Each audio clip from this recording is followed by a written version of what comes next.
Nora felt the sting of the champagne before she felt the wetness. Her mother-in-law Matilda had accidentally tossed the entire glass on her, the bubbles soaking her cheap dress. "Worthless," Matilda hissed loud enough for the garden party guests to hear. "You can't even stand still without ruining everything." Nora's husband, Liam, looked at his shoes. She was the family's punching bag, their Cinderella, without a fairy godmother. But they were all about to make a terrible mistake. They thought Nora was nobody. They didn't know about her grandfather. And they definitely didn't know about the army he commanded. Life for Nora Ashford was a masterclass in invisibility. She lived in the sprawling 5-bedroom executive home of her in-laws, Gregory and Matilda Ashford, yet she occupied less space than the potted ficus in the hallway. Her days were a quiet loop of chores performed on eggshells. She woke before the family made coffee. She wasn't allowed to drink. Matilda preferred her expensive pod-based machine and prepared breakfast only to eat a piece of dry toast in the laundry room while the family Matilda Gregory and their spoiled daughter Chloe discussed their day at the dining table. Nora had met Liam Ashford in college. He was then a man separate from his family kind, a little shy with a warmth that seemed to fill all the cracks in her own quiet life. She was an orphan or so, she'd told him. It was the simplest explanation. They fell in love with the gentle, inevitable pull of a tide. He was her anchor. Then they married.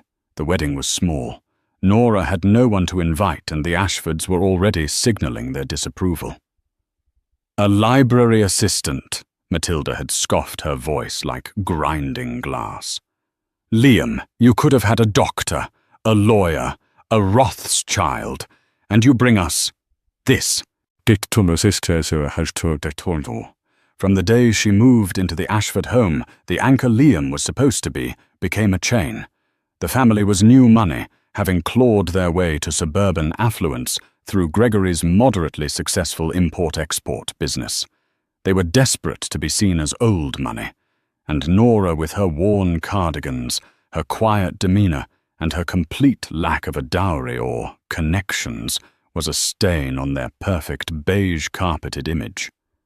Nora the Silver needs polishing, Matilda would call just as Nora was settling down to read. And use the good polish, not that cheap stuff you like.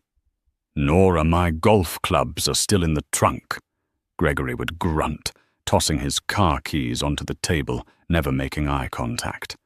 "See to it." "Nora," Chloe would whine, "this report for my marketing class is so boring. Can't you just write it for me? It's not like you do anything important." Her worst tormentor, however, was Matilda. She was a woman who weaponized passive aggression. She would accidentally donate Nora's clothes to charity. She would forget to set a place for her at dinner when guests were over. "Oh, Nora, are you still here?" she'd say with a theatrical gasp. "I'm so sorry, darling, we're just so cramped. Would you mind eating in the kitchen? Mrs. Henderson is telling us all about her trip to Aspen." And Liam, the man she loved. He was a ghost in his own home. He loved Nora. She knew it. In the rare moments they were alone, hidden in their bedroom, he was the same man she'd married. "I'm sorry, Ellie," he'd whisper, kissing her hair. "They're just stressed. Dad's business isn't great. They'll warm up. I promise." But the promises were as empty as the praise she never received. When his family was present, Liam would shrink. He'd find an urgent email to answer. He'd stare at his phone. He'd nod silently when Matilda said, "Liam, darling, Nora's presence is really bringing down the mood. Can't you talk to her?" Talk to her, as if she were a misbehaving dog. The present day was Chloe's 25th birthday party, a lavish garden affair designed to showcase the Ashfords' status. Nora had been tasked with helping the hired catering staff. "It's the least you can do, seeing as you didn't contribute to the gift," Matilda had said that morning, pointedly looking at the small, hand-bound book of poetry Nora had bought for Chloe. Matilda had picked it up with 2 fingers and dropped it in the recycling bin. "We don't need more clutter." So here Nora was in a simple navy blue dress, the only one she owned that wasn't stained or frayed, carrying a tray of champagne flutes. "You see that dress?" one of Chloe's friends whispered not quietly enough. "It's from a department store, a discount one." Chloe laughed a high-pitched, cruel sound. "She is the discount one. My brother's bargain bin wife." Nora kept her head down, her cheeks burning. She just had to get through the day. She navigated the flagstone patio, her hands steady, when Chloe's fiancé, a smug young man named Chad, stepped backwards without looking. He collided with Nora, the tray tilted. A dozen champagne flutes, from real crystal rented for the occasion, smashed onto the stone, spraying expensive champagne and glass shards over Matilda's pristine white roses. The party went silent. Nora's blood ran cold. I'm so sorry, You. Matilda's voice was a low, dangerous viper's hiss. She stormed across the lawn, her face a mask of purple rage. "You clumsy, worthless little fool!" She didn't stop. She swung her arm back and slapped Nora across the face. The sound was as sharp and clean as the breaking glass. Nora's head snapped to the side, her hand flying to her stinging cheek. Gasps rippled through the crowd. "Look at this!" Matilda shrieked, pointing at the mess. "Look what you've done, hundreds of dollars in crystal ruined. You can't do one single thing right, can you? You are a walking disaster, a leech. My son has to pay to be married to you." Nora looked at Liam, her eyes pleading. He stood frozen by the barbecue, a spatula in his hand, his face pale. He looked at his mother. He looked at Nora. He looked at the ground. He said nothing. That single resounding silence was louder than the slap.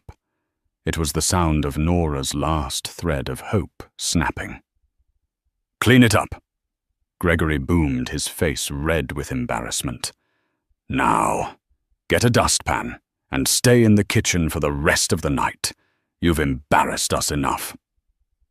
Nora, her vision swimming with tears she refused to let fall, knelt on the stone and began picking up the shards of broken glass with her bare hands as the party slowly, awkwardly resumed around her. Nora wasn't an orphan. She was a Vance. The name Vance didn't mean much to most people.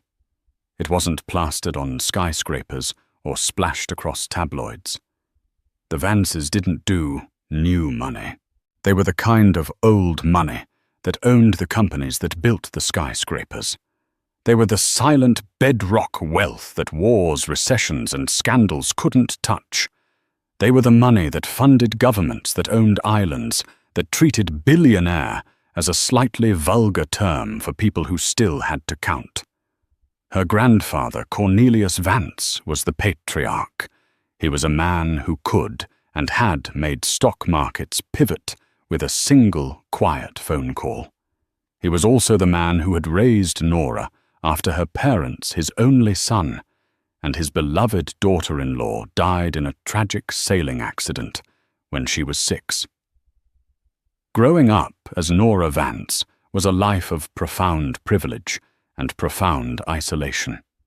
She was educated by private tutors, flew on private jets, and had a security detail before she could ride a bike. But the wealth was, as her grandfather always said, a poisoned chalice. "It's a wall, Nora," he'd told her one evening in the vast mahogany-panelled library of their New York estate. She was 20, home from her first year at Yale. It surrounds you, it protects you, but it also prevents you from ever knowing if someone sees you or if they just see the vault. He had seen it his whole life. Sycophants, takers, men and women who would prostrate themselves for a taste of the Vance power. He'd seen his own son marry a woman who, while lovely, was more in love with the idea of being a Vance than the man himself. So he proposed an idea, a test, an agreement. "Go," he said, his voice gentle but firm as granite. "When you graduate, take a new name, my mother's maiden name, Hart, Nora Hart. Take a stipend enough to live simply, not enough to draw attention. For 5 years, live a normal life, get a normal job. Find people who love Nora Hart. Find a man who loves you for your mind and your heart, not for the balance sheet you represent. And if I'm in trouble," she'd asked, her voice small, "you will never be in real trouble." He'd smiled, a rare, warm expression. He tapped a heavy, black, old-fashioned telephone on his desk. This was his red line, a secure satellite phone that didn't go through any switchboard. "You will have this number. You will memorize it. You will only use it in the most dire of circumstances, and you will use the code phrase we practiced." The code phrase was from a game they played when she was a child. "The Iron Eagle is nesting." "If I hear those words," he'd said, his eyes turning serious, "I will know the test is over, and I will come, and I will bring the full resources of this family to bear on whatever or whoever has threatened you." Nora had agreed, eagerly. She was tired of the bodyguards, of the whispers, of the way boys her age either fawned over her or were too terrified to speak to her. And so Nora Vance died, and Nora Hart was born. She got a degree in library science. She moved to a mid-sized suburban town. She got a job at the local library. And she met Liam Ashford. Liam had loved Nora Hart. He loved her for her quiet jokes, her love of dusty old books, and the way she'd listened to his own dreams of being an architect, dreams his father had crushed in favor of the family business. When they decided to get married, Nora had a choice: reveal the truth or continue the test. She looked at Liam, at his simple, honest love, and she chose to continue. She didn't want to poison this one real thing. She'd tell him on their 5th anniversary, when the agreement with her grandfather was over. She was 3 years into the marriage. 2 years to go. She had, in her darkest moments, been tempted. When Matilda locked her out of the house for an hour in the rain for forgetting to buy the right brand of milk. When Gregory lost the paycheck from her part-time library job, claiming it must have gotten mixed in with the junk mail. When Chloe borrowed and lost the one piece of jewelry Nora kept from her mother, a simple locket. Each time she'd held on. She loved Liam. He was just weak. His family was a vortex, and he was caught in the spin. He would get better. He would find his spine. She just had to be patient. That night, after the garden party humiliation, she sat on the small cot-sized bed in their guest room turned storage closet that the Ashfords had given her. Her cheek throbbed. Her hands were crisscrossed with small red cuts from the broken glass. Liam entered, closing the door softly. He sat on the edge of the bed, not touching her. "Ellie," he whispered. She said nothing. She just stared at her cut-up hands. "My mother. She has a temper. You know how she is." She was embarrassed. "She slapped me," Nora said, her voice flat, devoid of emotion. "She slapped me in front of 50 people. I know, and you did break a lot of crystal. It was a big reaction, but..." Nora turned to him. The look in her eyes finally made him stop. The warmth was gone. In its place was something cold and brittle. "You did nothing," she said. "What was I supposed to do? Nora. Start a fistfight with my own mother. You were supposed to say something. You were supposed to tell me to go inside. You were supposed to hand me a bandage. You were supposed to look at me like I was your wife, not your servant. It's complicated, Ellie," he said, running his hands through his hair. "My dad's business. It's really struggling. We're trying to land this big contract with a new supplier, and that's tied to Chad's father, and we need to keep up appearances. We can't have drama. We can't have drama." Her public humiliation, her pain was drama. "Get out," she whispered. "What? Get out. I want to sleep." Liam, looking relieved to be escaping a confrontation, nodded. "Okay. Yeah, we'll talk in the morning. Things will be better in the morning." He left. Nora locked the door. She sat in the dark for a long time. She looked at her hands. The test wasn't about finding someone who loved her. The test was about surviving the world without the armor of her name. And she was failing. The morning did not bring clarity. It brought a new, more sinister kind of storm. Nora woke up to the sound of her door being unlocked. Matilda Ashford stood in the doorway, her arms crossed, a look of triumphant disgust on her face. Chloe was behind her, filming with her phone. "Get up," Matilda commanded. Nora, her heart pounding, pulled the thin blanket around herself. What's wrong?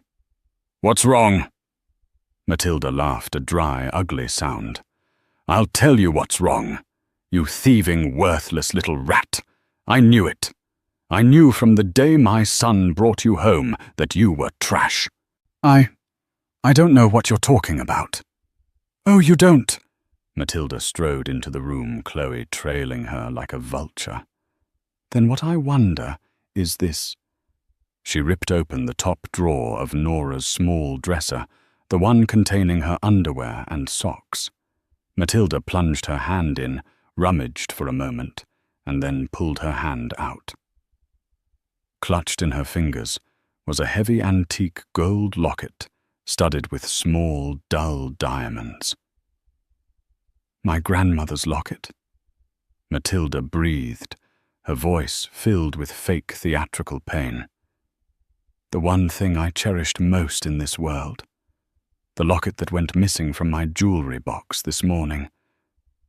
Nora's blood turned to ice. She stared at the locket.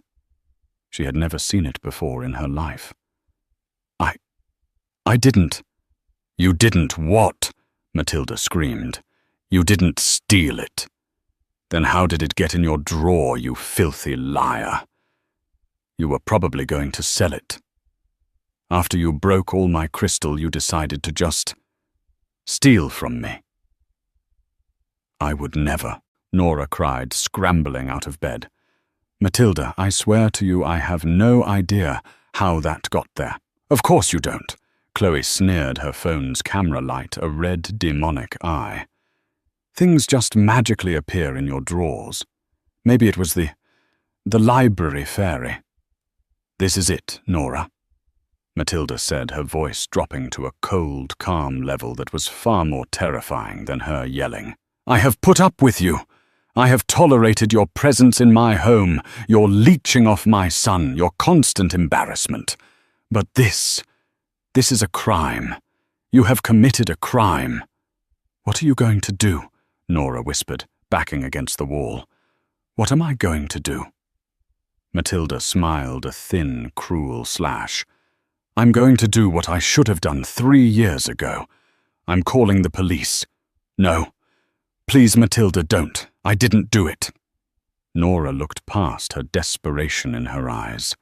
Liam and Gregory were standing in the hallway, drawn by the noise. "Liam," she cried. Liam, please, tell them I wouldn't do this. Liam looked at the locket in his mother's hand. He looked at his wife, cornered and terrified. He looked at his father, whose face was a stony mask of agreement. Mum, Liam started, his voice weak. Maybe it was a mistake. A mistake, Gregory snapped, stepping forward. She was caught red-handed, Liam. Are you blind or just stupid? This girl is a common thief. What else has she taken? How much of our money has she siphoned away? No, Nora sobbed. I've never taken a penny from you. I work, Silence, Matilda yelled. I've already made the call. They're on their way. Pack your things, Nora. You are no longer welcome in this house. You're kicking me out. I'm having you arrested, Matilda corrected. And when you get out of jail, you are not coming back here. Gregory, get her a trash bag. That's all she deserves. Liam just stood there, his mouth opening and closing silently. He wouldn't meet her eyes. The next hour was a blur of absolute dehumanizing horror. 2 police officers looking bored and slightly annoyed at being called to a domestic dispute arrived.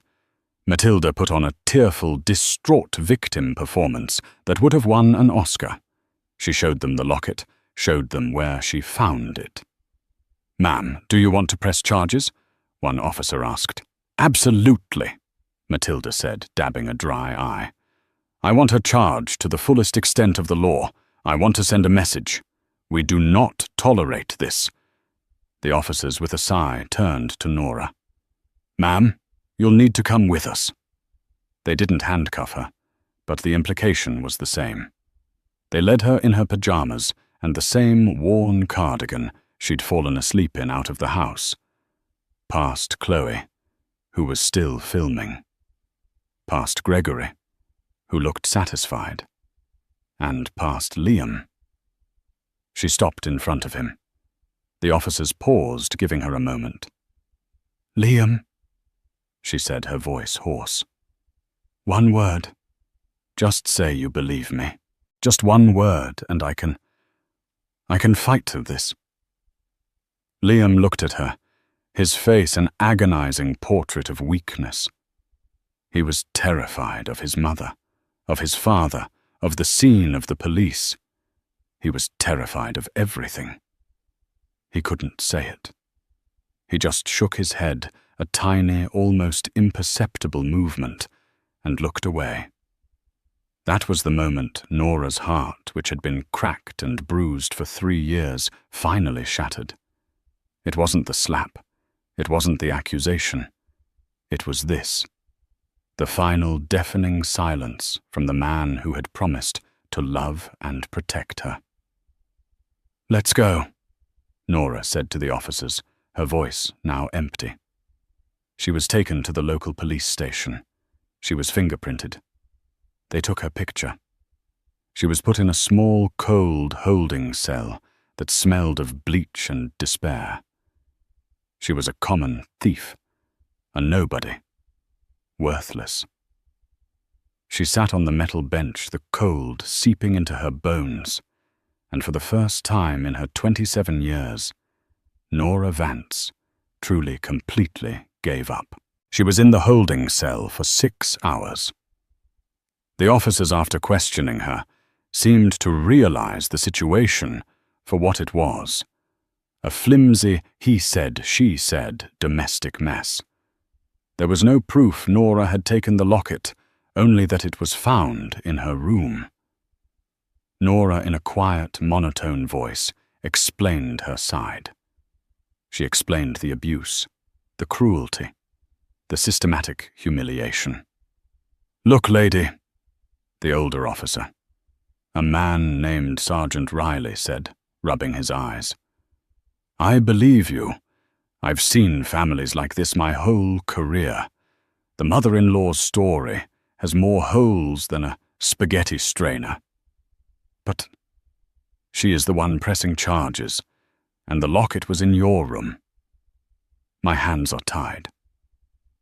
So, what happens? Nora asked, her voice cracking. We can't hold you. There's not enough. We're releasing you on your own recognizance. But you've got a court date for an arraignment. And Mrs. Ashford. She filed a temporary restraining order. You can't go within 500 feet of the house. He pushed a small bag of her belongings, her shoes, her cardigan, her keys, which were now useless, through the slot. You're free to go. Free.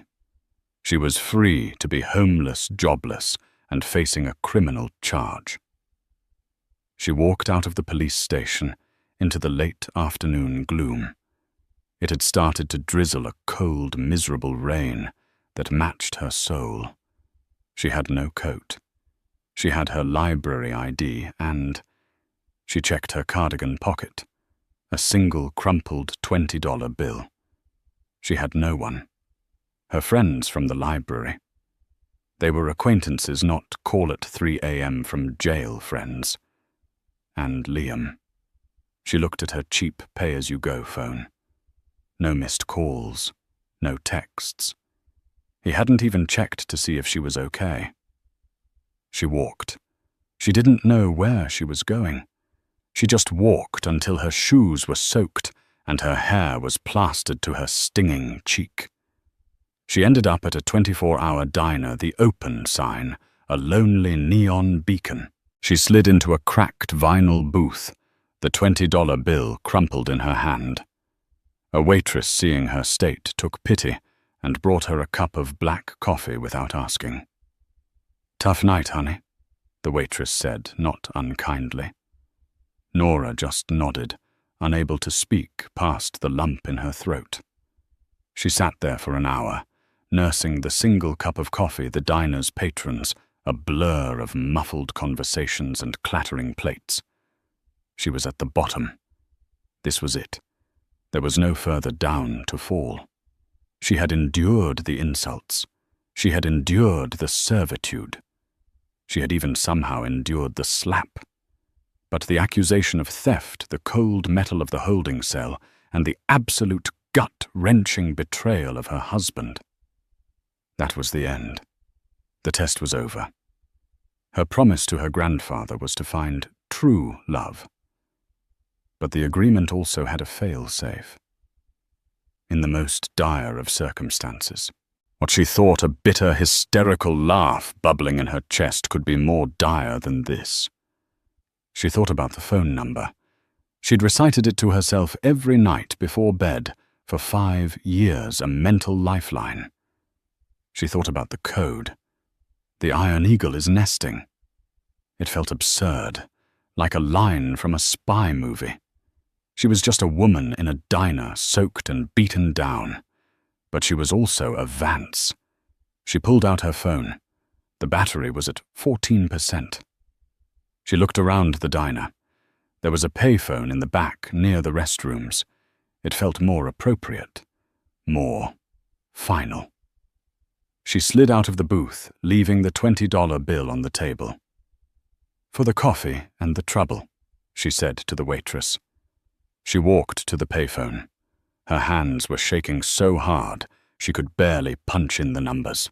It was a long, complex international number that she knew by heart, routed through 3 different satellite networks, before landing on a single secure line in a concrete bunker of a room in Geneva. It rang once. A click. No greeting, just a sterile, silent open line. Nora took a deep, shuddering breath. Her voice was a broken whisper. "The Iron Eagle is nesting." A pause. For a terrifying second, she thought she'd gotten the number wrong, that a stranger was listening. Then a voice on the other end. It was male, crisp, and held an accent she couldn't place, a perfect, emotionless, transatlantic sound. "Acknowledged Ms. Vance. Your location is confirmed via cell tower triangulation. A clean phone has been remotely activated. Check the women's restroom 3rd stall inside the sanitary disposal unit. Await instructions. Stand by." Click. He hung up. Nora stood there, the receiver still pressed to her ear. Miss Vance. He had called her Miss Vance. She slowly hung up the phone. Her legs felt weak. She walked into the women's restroom. It was empty. She went to the third stall. Her hand trembled as she opened the small metal box on the wall. Tucked inside, underneath the liner, was a small sealed plastic bag. Inside was a black, featureless burner phone, the kind she'd only seen in movies. She took it out. As if on cue, the screen lit up. A single text message, asset secured. Go to the Pendleton Hotel. A room is booked under your name. A car is 10 minutes out. Black sedan. Do not speak to anyone. We are en route. She walked out of the restroom a different woman than the one who had walked in. The despair was still there, but it was now overlaid with something else. Something cold, sharp, and heavy. The Vances were coming. The Ashfords were celebrating. Matilda, having recovered from the trauma of the morning, was holding court in her living room. Gregory had opened a bottle of what he called 20-year-old scotch. It was a $40 blend he'd poured into a crystal decanter. I tell you, Gregory said, swirling his glass. I feel cleaner. Like we've finally fumigated the house. She was a parasite, Dad. Chloe agreed, scrolling through her phone, probably deleting all the photos that had Nora in the background. I'm just glad Mum finally stood up to her. And Liam. He finally saw the light. Liam, in fact, was not seeing the light. He was sitting in the corner nursing a beer, his stomach in a cold, tight knot. He'd spent the last 8 hours in a state of growing panic. He'd tried calling Nora's phone, but it went straight to voicemail. He'd called the police station, and they'd confirmed she'd been released. Released. Into the rain. With no money. No phone. No him. He had failed. He knew it. The look in her eyes as the police led her away. It was a look of such complete, devastating finality. He had broken her. Liam, stop moping, Matilda snapped, noticing his expression. You should be celebrating. You're free, we're filing for an annulment tomorrow. We'll say she, I don't know, fraudulently misrepresented herself. Which is true. She was a common thief. Now you can finally find a girl from a good family, like Chad. Yeah, buddy, Chad, Chloe's fiancé, said, clapping him on the back. Plenty of fish in the sea, and you just got rid of the carp, the gross bottom feeder one. Liam just nodded, taking another swallow of beer. He felt sick. The celebration was interrupted by a new sound. It started faint. A low, rhythmic whoomp, whoomp, whoomp that seemed to be coming from everywhere at once. Gregory muted the TV. Is that a helicopter? Must be the news for that pile-up on the interstate, Chad said, heading to the window. The sound grew. It wasn't just a sound. It was a vibration. The crystal glasses on the shelf began to chatter. The whump, whump, whump was now a deep, guttural thwup, thwup, thwup that shook the very foundations of the house. My God, Gregory said, joining Chad at the window. It's not on the news, it's here. Matilda and Chloe ran to the window. Their mouths fell open. Descending from the darkening sky, its landing lights like the eyes of an angry god, was a helicopter. But it wasn't a small news chopper. This was a monster. A sleek black military-grade Sikorsky S-92. It was the kind of machine that transported presidents, not suburbanites. It was not landing in the street. It was landing on their lawn. The immaculate 50-foot by 50-foot patch of Kentucky bluegrass that Matilda preened over was now the center of a hurricane. The downdraft flattened her prize-winning rose bushes. It sent patio furniture, the same furniture from yesterday's party, skittering across the flagstones like. A lawn gnome was decapitated by a flying lawn chair. "My zoning," Matilda shrieked, a sound of pure, unadulterated suburban rage. "They can't do that. Gregory, call the police. I think—" Liam whispered, his face white as a sheet. "I think they are the police." The massive aircraft settled onto the lawn, with a gentle sigh of hydraulics that seemed to mock the chaos it had caused. The turbines began to wind down, but the presence of the machine was overwhelming. It was an alien, terrifying object in their tiny, manicured world. The side door slid open. But it wasn't a SWAT team that emerged. First, two men in identical, impeccably tailored black suits stepped out. They moved with a fluid, predatory grace. They wore earpieces. They did not look like lawyers. They scanned the property, their eyes missing nothing, and took up positions on either side of the door. Second, a man in a different kind of suit, a dark grey bespoke suit that probably cost more than Gregory's car, stepped out holding a thin silver briefcase. He looked angry. He looked like a man who billed 2,000 an hour and was annoyed to be here. Third, Who is that?" Chloe whispered, her phone, now recording this new bizarre event. The third man to emerge was older, in his late 70s, but he moved with a disturbing vitality. He was tall, with a shock of thick white hair. He was wearing a dark cashmere overcoat, despite the mild evening. As he stepped onto the grass, he looked at the house with a look of profound, chilling disappointment. He ignored the stunned faces in the window. He ignored the two men in suits. He turned back to the helicopter and offered his hand. And out of the helicopter, stepping onto the ruined lawn, was Nora. But it was not the Nora they knew. The cheap, worn cardigan was gone. The stringy, rain-soaked hair was gone. This Nora was wearing a sharp, dark wool coat. Her hair had been pulled back into a severe, elegant bun. Her face was pale, her eyes red-rimmed, but her chin was up. She didn't look defeated. She looked like a queen. She stood next to the old man, who put a protective, proprietary arm around her shoulder. "Who is that?"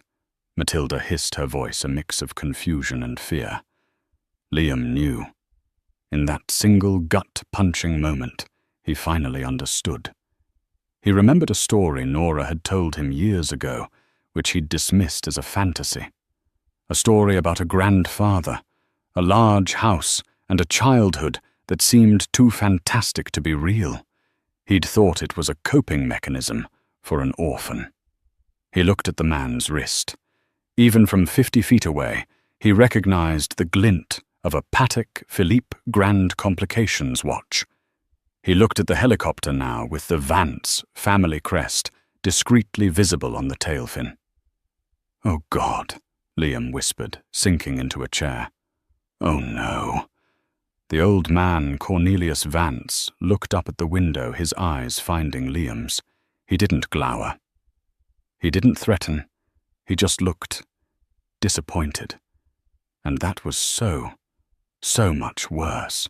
Then the man with the briefcase, Marcus Thorne, looked at his watch and began walking toward the front door.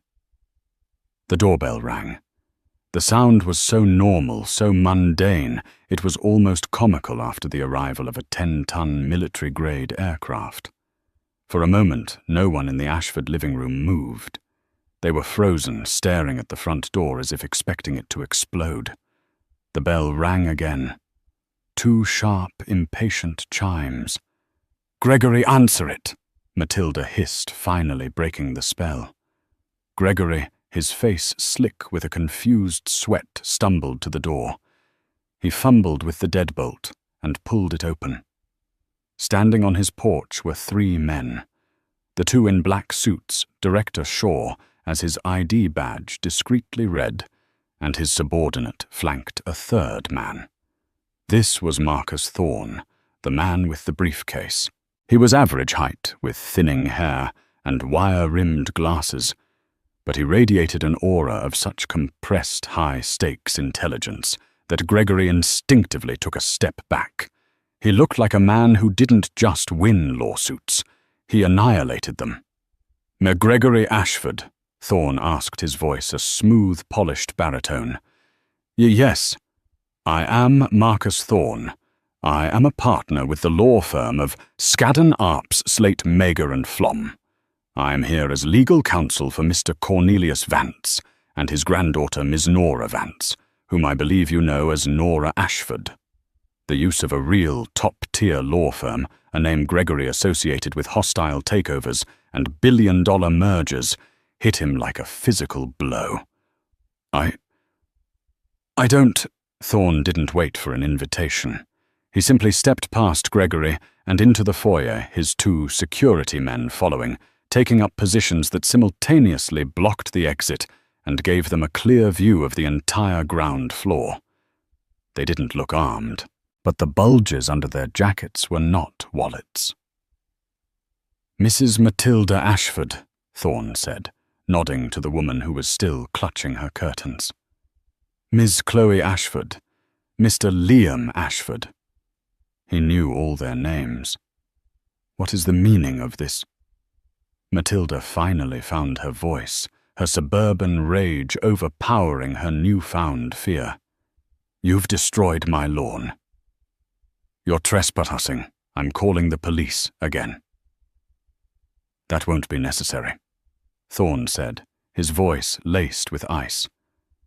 "I've already been in contact with Sergeant Riley at the local precinct. He was most interested to learn of the security footage we've just acquired." "Security footage," Gregory stammered. "Indeed. From the diner Nora visited, from the street cameras, and most importantly, from the internal nanny cam your daughter Chloe installed in the hallway, which we discovered with a simple electronic sweep. The one that clearly shows her planting the locket in Nora's room this morning." Chloe made a small, strangled sound, and her phone clattered to the floor. "Slander!" Matilda shrieked. "Lies! We don't have a nanny cam." "You did," Thorne said, tapping his briefcase. "The digital logs are, shall we say, quite clear. Falsifying a police report, Mr. Ashford. That's a felony. Perjury. Conspiracy, shall I continue?" The room was silent save for Chloe's panicked breathing. Thorne clicked open his briefcase. "But that is a matter for the criminal courts. We are here this evening to discuss the civil matter." He pulled out a thick bound document and slapped it onto the coffee table. "This," he said, "is a lawsuit for $50 million. 50 million. Gregory choked, collapsing onto his tacky, overstuffed sofa. "A conservative estimate," Thorne said dryly. "For 3 years of emotional distress, slander, defamation, libel, unlawful imprisonment, and let me check my notes. Oh yes, battery." He looked directly at Matilda. Her face had gone from purple to a pasty, sickly white. "The slap," Thorne continued, his voice devoid of emotion, "was witnessed by no less than 43 guests, many of whom were happy to provide recorded statements to our investigators in exchange for, let's call it, disassociating themselves from this." He wasn't finished. This was just the legal battalion. Now came the financial one. Thorne pulled out a second document. "Now to the more pressing issue. Gregory Ashford. Your company, Ashford Imports." Gregory's head snapped up. "That's none of your business. It became our business at 9:15 a.m. this morning," Thorne said, "when a holding company owned by Mr. Vance acquired the entirety of your outstanding commercial debt from HSBC. A debt I see of $4.8 million. You can't. We can. And we did. And as the new owners of your debt, we are calling it in. Payment is due in full, as of tomorrow. End of business. I don't have $4.8 million. Gregory was hyperventilating. I'll be ruined. You are already ruined, Mr. Ashford, Thorne said. You just haven't realized it yet. He turned to Matilda. Mrs. Ashford, your charity, the Ashford Fund for Children. Very noble. It's a slush fund. Thorne cut her off. And a very poorly managed one at that. An anonymous tip has already been made to the IRS regarding discrepancies. An audit is scheduled for 8:00 a.m. Monday. We expect them to find exactly what our forensic accountants found this afternoon. He turned to Chloe. Ms. Ashford, your engagement to Mr. Chad Rinaldi, is it? Chad, who had been hiding behind the sofa, winced. The Rinaldi family's construction empire does quite a bit of business with several Vance-owned subsidiaries. Mr. Rinaldi Sr. was devastated to learn of his son's association with a family facing felony fraud charges. The wedding, I'm afraid, is off. And Chad. Your job at your father's company has been re-evaluated. Chad looked like he was going to be sick. The army hadn't fired a shot.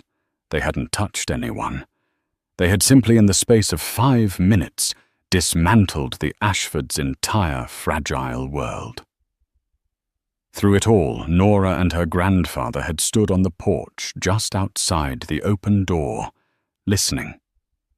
Cornelius Vance had his hand on his granddaughter's shoulder, a silent, grounding presence. Now, as the financial and legal executions concluded, he stepped inside. The 2 security men, Director Shaw and his associate, moved with him, their presence filling the room with a heavy, unspoken threat.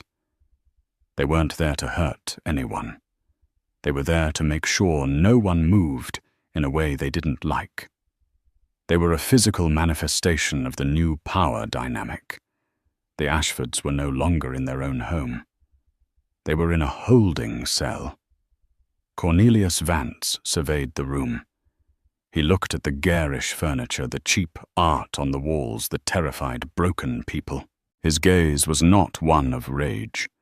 It was one of profound anthropological curiosity, as if he were observing a particularly unpleasant species of insect. He looked at Gregory, who was now weeping openly into his hands. He looked at Matilda, who was staring at him, her mouth opening and closing, but no sound coming out. He looked at Chloe, who was rocking back and forth, her social life in cinders. Finally, his eyes landed on Liam. Liam, who had not said a word. He was just staring at Nora, his face a mask of dawning, agonizing horror. This was the woman he had failed. This was the family he had allowed his own to torture. You, Cornelius said. His voice was not loud. It was a low, gravelly rumble, a voice accustomed to absolute, immediate obedience. Liam stood up, his legs shaking. Sir, You had a diamond, Cornelius said, his voice cutting through the man's pathetic excuses. A flawless, priceless diamond. And you let your family treat her like a piece of common glass. I love her, Liam burst out, a desperate final plea. Nora Ellie. I love you. I was scared. I was weak. But I love you. Nora looked at him. The man she had loved, the man she had built her life around. She saw him finally for what he was. Not a monster. Not an evil man. Just a coward. A hollow man, terrified of his own shadow, who had let his weakness curdle into cruelty. "No, you don't," Nora said, her voice clear and strong. It was the first time she had spoken. "You don't love me. You loved the idea of me. The quiet, simple, uncomplicated girl who asked for nothing. The girl who made you feel strong, because she was so worthless." She spat the word back at them, the word Matilda had used. "The second it got hard," Nora continued, stepping away from her grandfather and into the center of the room. "The second I needed you to be a man, to be a husband. You looked at your shoes." "Ellie, please." "I can fix this," he begged. "Fix what, Liam?" Nora asked, her voice dangerously quiet. "Fix the fact that you watched your mother slap me and did nothing. Fix the fact that you let me be arrested. You let me, your wife, get put in a cell to save yourself from an argument with your mother." She walked over to him. He was taller than her, but in that moment he had never seemed so small. "There is nothing to fix," she said. "We are not broken. We are finished." She turned from him. She faced Matilda, who was now clutching her pearls as if they were a life raft. "Was it fun?" Nora asked. I don't. Was it fun?" Nora repeated. "To have someone to hurt, to feel so big by making me feel so small. All those years, all those insults, all that hate. I hope it was worth it. I hope you enjoyed it.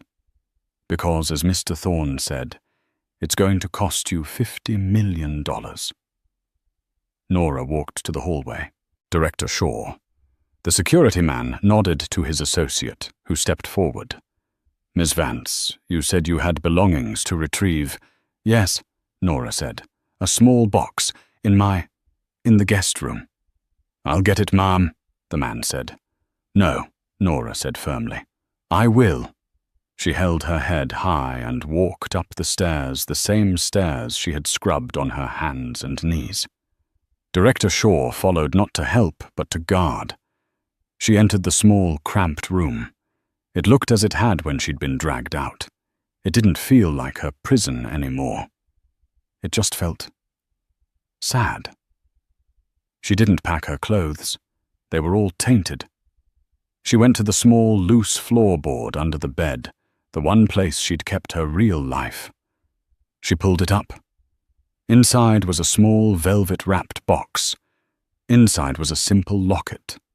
Not the gaudy one Chloe had planted, but a small platinum locket.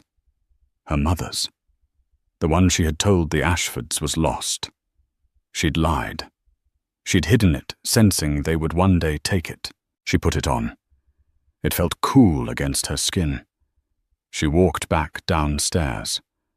Her grandfather, Mr. Thorne, and the second security man were waiting in the foyer. The Ashfords were still frozen in their living room, a tableau of their own destruction. Nora walked past them toward the door. "Nora, wait." It was Liam. He'd run to the foyer, his face undone with desperate, true grief. The grief not of losing a wife, but of realizing he had just lost everything. The money, the status, the one good thing in his life. "Please, don't go. What will I do?" That was the question. Not, what will you do? But, what will I do? Nora stopped at the doorway. She looked back at him, a creature of pity. "I don't know, Liam," she said. "For the first time in your life, I guess you'll have to figure it out for yourself."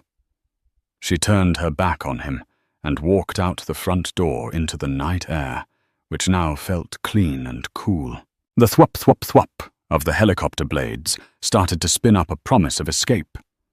The walk across the ruined lawn to the helicopter felt like a mile.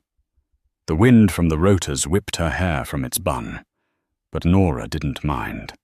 It felt like it was blowing away the last 3 years of filth and compromise. Cornelius helped her up into the cavernous, leather-lined interior of the S-92. It was quiet inside, the sound of the engines, a distant, powerful hum. Director Shaw and Mr. Thorne climbed in after them, strapping themselves into the passenger seats without a word. The door slid shut, sealing them in. Nora looked out the window. She could see the Ashfords framed in their living room window, like figures in a dollhouse. Gregory was on the phone, probably to a lawyer who wouldn't be able to help him. Matilda had fainted a limp pile on the sofa. And Liam was standing on the porch, his hands in his hair, watching the helicopter, watching his life fly away. The helicopter lifted off a powerful vertical ascent. The house, the manicured street, the whole tiny, toxic neighborhood shrank beneath them until it was just another patch in the suburban quilt. Nora kept watching until it was gone. "Are you all right, my dear?" Cornelius asked, his voice a low rumble. He had taken her hand, his own large, warm and solid. Nora nodded, a single tear finally escaping and tracing a clean path down her cheek. It wasn't a tear of sadness. It was a tear of release. "I am now Grandpa." She whispered the name, feeling foreign and familiar on her tongue. "You did well," he said, patting her hand. "The test was harder than I ever intended. I wanted you to find love, not that." "I thought it was love," Nora said, looking at her hands, the small, faint white scars from the broken glass still visible. "I really did. I thought his weakness was just gentleness. I thought his fear was modesty." "They are often mistaken for one another," Cornelius said, "until the fire. In the fire you find out what a person is really made of. Tin or steel." "He was tin," Nora said. "He was tin," Cornelius agreed. They flew in silence for a while, the lights of the city spreading out below them like a carpet of diamonds. What happens to them?" Nora asked, not because she cared, but because she needed to know. "Mr. Thorne." Cornelius nodded to the lawyer, who was already on his laptop. Thorne looked up, adjusting his glasses. "Ms. Vance, the criminal charges against the Ashford family for filing a false police report conspiracy and for Mrs. Ashford battery will proceed. Given the evidence, a conviction is all but certain. They will likely avoid jail time, being first offenders, but the probation and fines will be significant. And the civil suit. Mr. Vance has instructed me to pursue it to the fullest extent," Thorne said. "We will not see 50 million, of course. They don't have it. But we will take everything they do have. The house will be foreclosed to cover the debt. The business is already in receivership. Gregory Ashford will be lucky to get a job as a greeter at Walmart. Mrs. Ashford's charity is being dissolved by the State Attorney General. Chloe Ashford has, I believe, already been served with the restraining order Chad's family filed against her." He said it all with the mild, dispassionate tone of a man reading a weather report. "And Liam?" Nora asked. "He is included in all civil and criminal proceedings as a co-conspirator by way of his inaction. He will be as ruined as the rest of them. He will be bankrupt by Christmas." Nora nodded. She felt nothing. Not pity, not satisfaction. Just empty. It was the nothing of a closed door. "Good," she said, and she was surprised to find she meant it. "Where are we going?" she asked, turning to her grandfather. "Home," he said, smiling. "To New York. It's time for Nora Vance to come back to the world. You've been gone too long." The helicopter banked east toward the rising sun.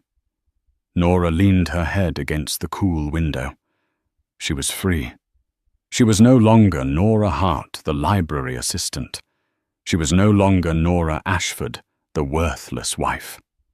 She was Nora Vance, and her private army of lawyers of security, of devastating financial power, was just a phone call away. But as she looked at her own reflection in the glass, at the strong, tired but unbroken woman, looking back, she had a feeling she wouldn't be needing them. She had survived the fire, and she had learned the hard way that she was not made of tin. She was made of steel. Thank you for watching this story. It's a powerful reminder that a person's worth is never ever determined by the people who try to tear them down. Nora's in-laws saw her as worthless because they were so blinded by their own insecurity and greed. They forgot the most important rule: never ever underestimate a quiet woman. You never know what kind of power or what kind of army she has behind her. What did you think of the Ashfords' takedown? Was it too much, or was it exactly the karma they deserved? Let me know your thoughts in the comments below. If you loved this story and want to hear more tales of dramatic karma, stunning twists and powerful comebacks, please hit that like button, share this video with someone who needs to see it, and be sure to subscribe to the channel. We have new stories coming every week, and you won't want to miss a single one.